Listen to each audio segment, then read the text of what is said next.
Hi friends, welcome to Teyush vlogs. ఈ బస్తా ఏంటి అనుకుంటున్నారా అండి? దీంట్లో ఫ్రూట్స్ వస్తాయి కదా. ఈ ఫ్రూట్స్ బస్తాని అందరూ పారేస్తారు, కానీ దీంతో బ్యాగ్ తయారు చేయవచ్చు. అది ఎలా అంటే ఆ బ్యాగ్ ఫ్రూట్స్ పెట్టుకోవచ్చు, మార్కెట్కి తీసుకెళ్ళవచ్చు, లేకపోతే పైనుంచి కిందకి తాడేసి లాగుతారు కదా ఏదన్నా తీసుకోవడానికి, అలా తాడు కట్టైనా వాడుకోవచ్చు. చాలా యూజ్ అవుద్ది. పారేసే వస్తువులో ఇంత ఉపయోగపడిద్దా అని అనుకుంటాము. ఇప్పుడు ఈ నజ్జంతా పోవడానికి మనము నీడిల్తో ఇలా ఫోల్డ్ చేసి కుట్టాలన్నమాట.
ఇది చాక్లెట్ బాక్స్ అన్నమాట. దీనికి వచ్చిన థ్రెడ్ ఉంటుంది కదా, ఈ థ్రెడ్ తీసేసి ఇప్పుడు మనం తయారు చేస్తున్న బ్యాగ్కి పెట్టుకోవడమే. అప్పుడు అది బ్యాగ్ పట్టుకోవడానికి వీలుగా ఉంటుంది. చూసారా, ఆ బ్యాగ్ని ఇప్పుడు వీడియోలో చూపిస్తున్న విధంగా అలా పెట్టుకోవడమే అన్నమాట.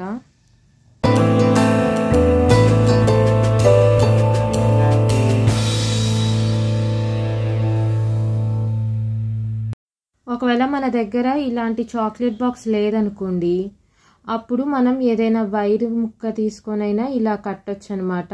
దానికి చూడటానికి అందంగా అనిపించే తాడు ఇప్పుడు మీరు వీడియోలో చూస్తున్నారు కదా, అది మన ఆప్షన్. మనం అలాంటిది పట్టుకోవడానికి ఏది ఉంటే అది పెట్టుకోవడమే అన్నమాట.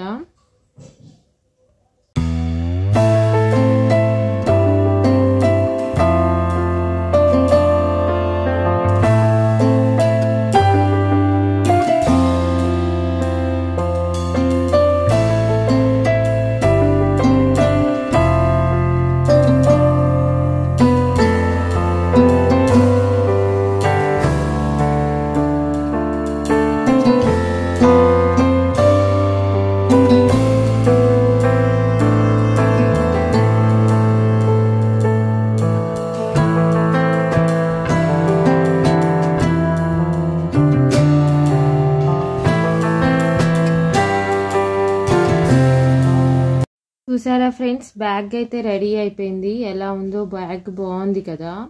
ఈ బ్యాగ్కి మేము ఎస్ లింక్ అనేది ఉంటాయి, బయట షాప్స్లో ఉంటాయి అన్నమాట. ఈ ఎస్ లింక్ కొనుక్కొని దీనికి తాడు కట్టి కిందకు వదలడానికి అన్నమాట బ్యాగ్. మా ఐడియా మీకు నచ్చినట్టయితే లైక్ చేయండి, షేర్ చేయండి, సబ్స్క్రైబ్ చేయండి. Thanks for watching. అలానే కామెంట్ కూడా చేయండి ఈ ఐడియా ఎలా ఉంది రీయూజ్ అనేది.